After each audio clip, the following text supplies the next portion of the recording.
ఈ అడ్రాండక్ mountain club వాళ్ళు నేను హైక్ చేసే క్లబ్బు ఈ బిల్డింగ్ తీసుకుని వెనకాతల ప్రాపర్టీ తీసుకున్నారంటే ట్రైల్స్ ఉన్నాయి వెనకాతల. ఇది వెల్కమ్ సెంటర్ అని పెట్టారు. ఇంకా డెవలప్ చేయాలన్నమాట. ఈ మధ్యనే తీసుకున్నారు ఇది కొత్తగాను.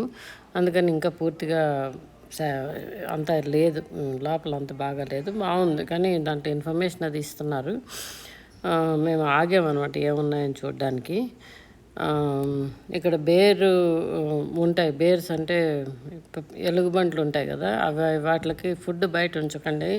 ఈ క్యానిస్టర్ పెద్దది పెడతారు. క్యానిస్టర్ అంటే ఒక డబ్బా చాలా గట్టిది అనమాట. ఇంకా బేర్లు తీయలేనటువంటి డబ్బా, దాంట్లోనే ఫుడ్ పెట్టుకుని మీరు హైకింగ్ చేసినప్పుడు ఓవర్ నైట్ రాత్రికి పడుకుంటారు అక్కడే వుడ్లో, అక్కడ హైకింగ్ మధ్యలో అలా చేసుకోవచ్చు. కానీ ఇంతకుముందు చెట్టుకి ఇలా కట్టేవారు అనమాట, బాగా ఎత్తుగాను. అలా కడితే ఇప్పుడు పనికిరాదు, అలాంటివన్నీ చేయకండి అని డిపార్ట్మెంట్ ఆఫ్ ఎన్విరాన్మెంటల్ కన్సర్వేషన్ వాళ్ళు రిక్వెస్ట్ చేశారు. ఇప్పుడేమో April 1 నుంచి 2025 నుంచి ఇది మ్యాండటరీగా చేయాలి అన్నారు. ఇది ఒక ప్లాస్టిక్ ఏదో పెద్దదే మంచి ప్లాస్టికే ఉంది, కానీ అది కూడా కొరికేసింది. ఏంటిది, ఎలుగుబంటి అంటే బేరు.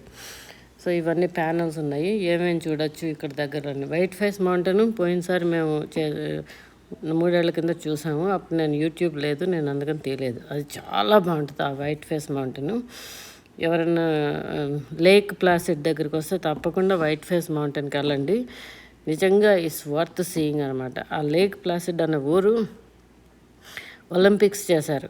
న్యూయార్క్ స్టేట్లో వింటర్ ఒలింపిక్స్ ఇక్కడ 2 సార్లు జరిగాయి. 1932లో ఒకసారి, మళ్ళీ 1980లో ఒకసారి ఈ లేక్ ప్లాసిడ్లో చేశారనమాట. అప్పుడు ఇదంతా కూడా స్నో ట్రయల్స్ అన్నీ ఉన్నాయి. దీని వెనకాతల అదే కుర్చీలు అవి ఉన్నాయి, తర్వాత ట్రయల్స్ ఉన్నాయన్నమాట. మీకు నా వీడియోస్ అయితే తప్పకుండా లైక్ చేయండి, సబ్స్క్రైబ్ చేయండి.